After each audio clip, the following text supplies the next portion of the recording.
What's good, people? This is a really interesting question. Should a Scrum Master / Agile Coach be responsible for creating a self-organizing and cross-functional team? How long have you got? This is a juicy question. Let's unpack this. If by the word responsible you mean to exercise control over something and or to care for something, my immediate response to this is that I cannot 100% control whether a team will become cross-functional or self-organizing. But I can guarantee that I can set up experiments and try to influence the situation. Let me unpack this a little bit further. Now, you might be thinking, oh gosh, here we go. It's the consultant's answer of, well, it depends, and trying to be fluffy, can't give me a tangible. I say this because I've been burnt in a similar situation where I've worked with a client and I've wanted to try to set up success criteria to demonstrate my value to a stakeholder that was sponsoring me being at this job. Now, for this specific question, I want to show you why I can care about something, but I can't determine the outcome for a cross-functional and self-organizing team. Let's start with the self-organization piece. First part here to this is you don't create self-organizing teams. Human beings are already self-organizing. We generally need to get out of their way. And there are certain things that we can do to promote this. What does this actually involve?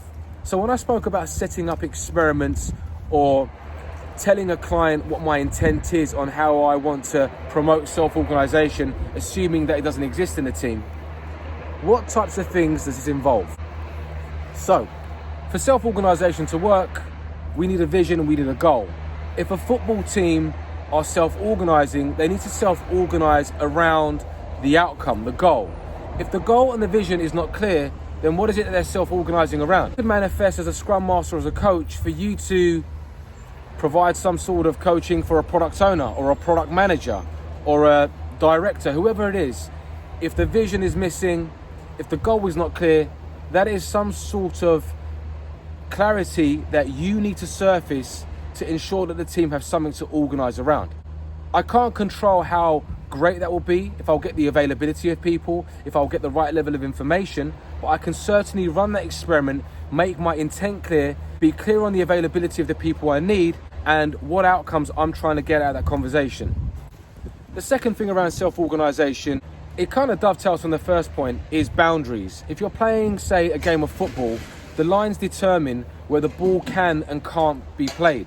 If you kick above the waist, that's not allowed in a game of football. If you jump in the air to head the ball and you use your elbow, that's not allowed. So knowing what boundaries are can also help self-organization. By self-organization, we're talking about a team that were given the opportunity to act on their own volition and it became like anarchy, then that's another thing that I would look at, another experiment that I'd want to set up. Would the product owner, for a Scrum team, for example, are they clear on the scope in and the scope out in terms of the solutions, what's viable to the business? Is there any space to change the way that we work, given the business constraints and the commercial dates, whatever it is? Let's just be clear on what's in and what's out. It doesn't mean that we can't challenge those boundaries and have room for emergence, but self-organization needs a vision and a goal, and it needs boundaries. Let's get on to the third part. It kind of brings in the part of the question talking about a cross-functional team. If you want a team to self-organize, they require the skill and the knowledge to do so. If I was being coached in judo and I was taught techniques and I was given knowledge, I could be left to self-organize on the mat when I spar, because now I can apply the knowledge and those skills according to the context that I face.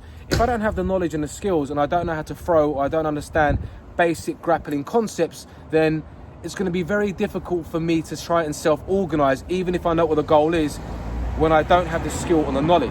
Now, how does this manifest into as coach being responsible for, cross-functionality in this type of situation, or acquiring skills and knowledge? What this may mean is that you set your intent. In other words, you would say to the person hiring you, I've looked at the T-shaped profile of all the team, I'm looking at their technical and business domain knowledge, and we want to bring up this domain and technical knowledge, and it's going to take an investment of time. So perhaps in this sprint, we need this portion of time for people to learn. to pair, to run a dojo, so on and so forth. Now, whether that can actually happen and whether we get railroaded by a very commercially focused, under pressure product owner, that's another question. So again, I'm trying to distinguish here the difference between confirming an outcome, like me having 100% control over an outcome, and me trying to care for something, me trying to influence something. So I can be clear on the experiments and the things that I'm trying to do to get to the outcome, but I can't 100% guarantee it. Another factor around the self-organization that can be relevant to this is the intrinsic motivation piece. Look, you could give people a goal and a vision. They could have the skill and the knowledge. They could be clear on the boundaries, but they may not be up for it, or part of the team may not be up for it. How many of us have joined a team whereby a person or people are too far gone? Historically, things have happened and they feel fatigued or they feel stale, and it doesn't matter what you do to set up the environment to kind of encourage self-organization, they just have lost that impetus, they've lost that momentum to want to do it. If you're asking me to exercise control to force a human being to feel intrinsically motivated, I can't do that. But what I can tell you is that I can certainly look at, basic things around intrinsic motivation. Take Dan Pink's body of work, purpose, mastery, autonomy. Maybe we can make sure that the people can provide the solutions to their work rather than being fed down the solutions, if that's what was happening before. Maybe people can be given the opportunity to exercise mastery. In other words, do a good day's work rather than being forced to deliver something which isn't too great. To help people remember and recognize the impact that their work make. I can help people remember this. I can help them create their work in a way whereby this is visible. We can have a sprint review where we can talk about the impact that we made. We can make sure that the stakeholders are there to acknowledge their efforts, so on and so forth. But I can't guarantee that I can exercise control and create an outcome where they're going to be intrinsically motivated so they want to self-organize. There's no black and white answers here. But my advice to you is, I get the feeling that this question is about starting a new job or trying to demonstrate value to a manager. And in a perfect world, they would know that coaching isn't this binary thing where you're working on a manufacturing line and you're creating tangible things. Knowledge work doesn't always get down like that. There are certainly tangible things that you can provide. And the way that I would do it, say like 41 gigs in over 15 years, don't judge me for how promiscuous I've been, but I've got around and I've enjoyed working in that way, is I set up experiments and I give transparency on those experiments and I am clear on the intent. So when it comes to being responsible, I can't guarantee control, but what I can do is I can guarantee you what I care about and what my intent is for the outcome that I'm interested in. And on a monthly basis, I would review what the outcomes are. And in this way, the responsibility with the person that you work for you to get the availability, for you to get the time, for you to get the infrastructure, for you to get the information, whatever it is that you need, you can ask for. It doesn't mean you're going to get it, for you to try to work towards that outcome. It is a bit of the consultant's answer, it depends, because it really, really does. And you've got to be careful to not create a stick for yourself. I have done before, where you say, yes, I can get to these outcomes or these outputs and guarantee these things. And I can definitely, implement this framework or implement this motivation strategy. And what that actually turns into is maybe you becoming over assertive and aggressive and pushing people and coercing them, because now you're trying to meet goals that are not achievable. I hope that was useful. Please feel free to like and subscribe. It would be great to get your thoughts. Thanks.